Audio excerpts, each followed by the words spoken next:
What's good, Black family? I just want to tell you I'm so appreciative of the love and support you guys have shown the vlog that I just did 2 days ago. It was really great.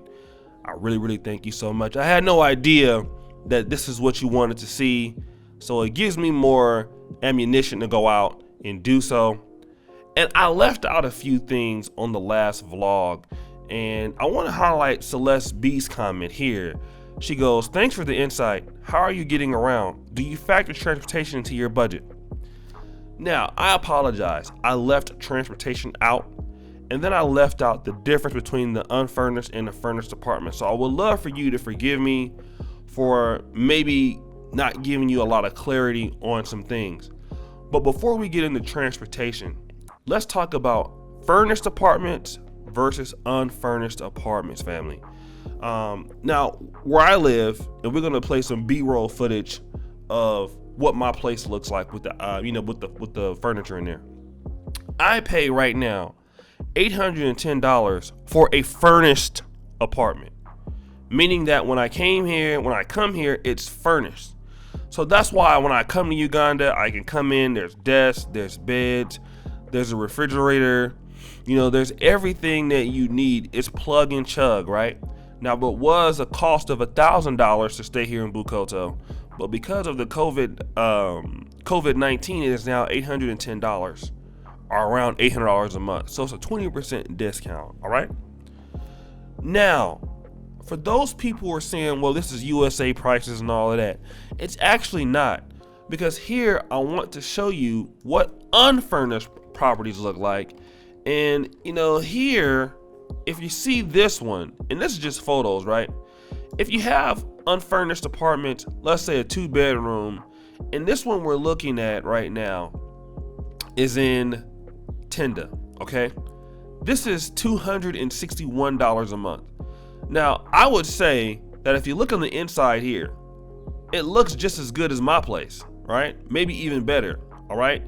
You have the kitchen, you have the sitting room, it's 2 bedrooms, it's a master bedroom, you have a big bathtub and stuff like that. There are places that, all across the continent, or especially in Africa, that are unfurnished. And when it's unfurnished, this is what unfurnished properties look like. They look nice, okay? But you have to buy all your furniture. And what I mean by all your furniture is you have to buy your refrigerator. Okay, it doesn't come with it like it does in the States, right? Most places, apartments come with a refrigerator, washer and dryer. No, you're gonna buy all of that. All right, so you're gonna buy your refrigerator, your washer and dryer, your microwave. See, all those things come into my building. So you have to do all those things yourself. So let's say you're paying $250 a month, you need to also furnish it. So you might spend, $3,000 to $4,000, buying the minimums. The refrigerator might be like $200. The washer might be about $300. Now keep in mind that on the continent, not a lot of people have washers and dryers. That's more of a United States thing. Even in Poland, people have washers but not dryers. So if you have those things, you're gonna pay for it, right? You're gonna furnish all of the stuff. I have a TV here in my building. Flat screen TV, you're gonna pay for it, and that's something that you're gonna do. All right, so I just wanted to kind of put that out there and let you know why I pay so much, because everything is included into what I do, and also my internet's included in that. I live in Bukoto. Now Bukoto is, like any Ugandan. Shout out to the Ugandan family, right? They out here in Uganda. Some are in Los Angeles. I saw some people commenting that they haven't been home for 10 years.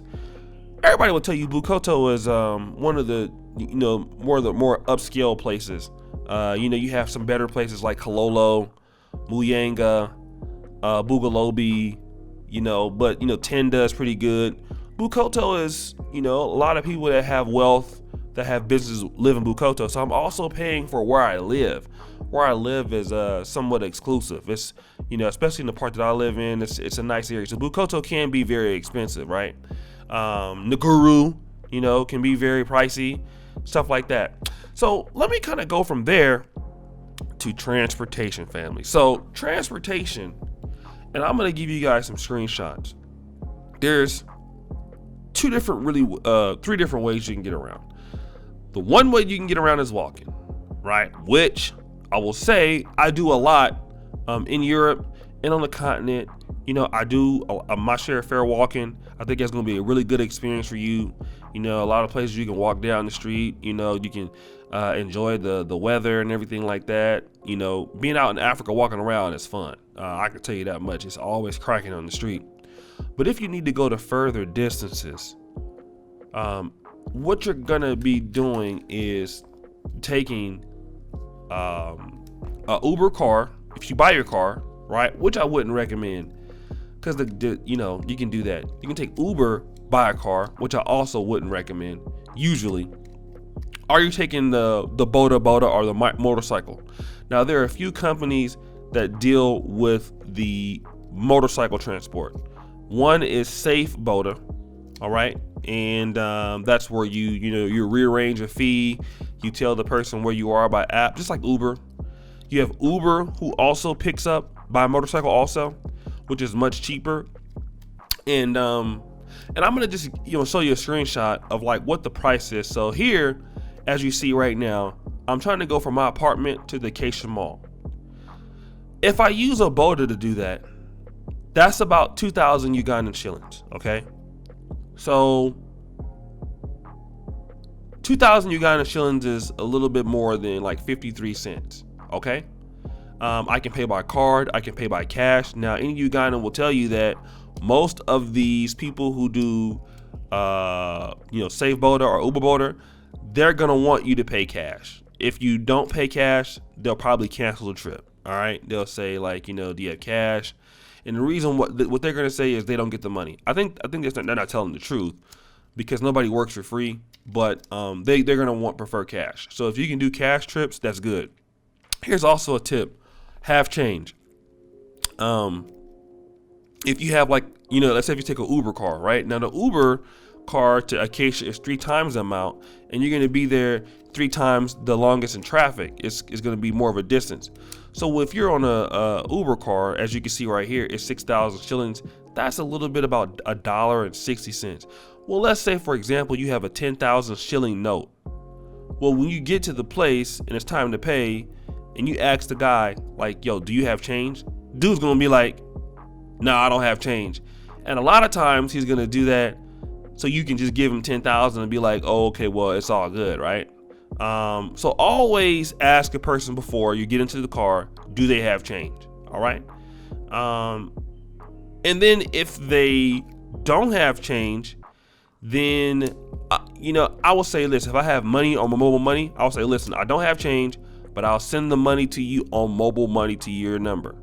Because what people will try to do is act like they don't have change so that you could, basically they can keep your money and get a tip or something like that. That does happen, or usually people just don't have change, right? So always clarify with you on getting on a bike, or you're getting on in an Uber. Do you have change? Now, Uber cars also are here too. All right, Uber cars are also here too. But let me go back to the Bodas. You can also get a non-registered Boda. Like in Uganda, anybody been here? If they see people see you walking, the motorcycle guys will go to try to get your attention, right?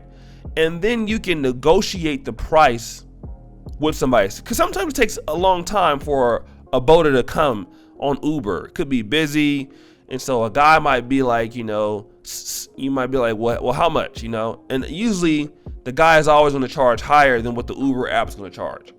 So you can negotiate. So if he says 5,000 shillings, just be like, nah, I'm cool. He'll be like, no, boss, no. Okay, 3,000. So everything is a negotiation if you do it like that. Now the benefit of using something like that is that he's there right away. You can move right away. All right. But you will typically pay higher than Uber or Safe Boda, where obviously those fares are already fixed. Now the Uber cars, if I want to take from my place in Bukoto to Kansanga, and I typically will only do this on Sundays. Sundays is the best day to travel in a car, because people go to church, people are in the mosque, so if you do that on Sunday, you'll see the price here is roughly around 15,000 to 20,000 shillings. So if I were to do that, going back and forth, that's like $10. So let's estimate my transport. I typically only go to Acacia Mall. I'll go to my studio. I'll go, sometimes to the spa or something like that. I typically only stay around this area because, I don't need to really go out. I would say for transportation, I spend about $60 a month, okay? In Bodas and Ubers. Now, somebody like Jonita, P. Maya, they spend, because they're always on Bodas in and out. They might spend like a little bit more, $70, $80, because they're always on the move. P. Maya has another job outside of Uganda. She's going downtown. She's going there. She had to get her hair done. There. She comes over here to work. There. So her transportation is roughly about 80. I will say if you are a brother or sister and you stay like close to a mall, a shopping center, you need to go into town, definitely get used to taking Bodas. They're more efficient. They're quicker. Now it's going to be rough the first time. You're going to be scared. I was screaming and stuff, but it's definitely going to be more safe. You can save time. The Bodas save time, family. It's a efficiency thing. The motorcycles, it can get you in and out of the traffic. That's the benefit of using those. It's more dangerous, obviously, but it is the most benefit because, Kampala was designed for 500,000 people. It's like almost 3 million people living here. So you don't want to get stuck in the traffic, family. So, guys, I know I rambled a little bit long. Thank you for all that you do. And I want to give a special YouTuber shout out if I can. I want to give a special shout out to the brother Tim Dree World, right? And this is a brother that's taking a journey through Africa, Guinea-Bissau, Senegal, Mauritania. The brother is putting in the work, right? And one thing I like about his channel is he's actually out, showing his experience. He came from London to do that. And he's really, really serious about his African journey. So I want you guys to go check him out. Go to the first comment pinned to the top. Tell him that King Ganda sent you. And I want the brothers to know, the African brothers and sisters that's in the diaspora, even if I may have a Dear African American playlist, I want you guys to know that without the great people of Uganda and without the great people that's hosting African Americans all over the continent, we would not be able to provide this content as a platform. So we never want to forget that, and that we are one global African community. Although we may see things differently, we definitely do not want to leave the African family out of anything. So I don't want anybody to ever feel like that. We love you. We appreciate you. We might talk trash about each other here and there, but we all know that we are the same people. We have, different thoughts, but we still are trying to work together for one common cause, which is the liberation of Black people, and also working with the continent and working with Black America, working with Black Britain, whatever we can do to make this work. So guys, thank you so much. Go subscribe to Tim Dree World, hit the bell, brothers and sisters, and always remember, keep it real. King Ganda forever. We out.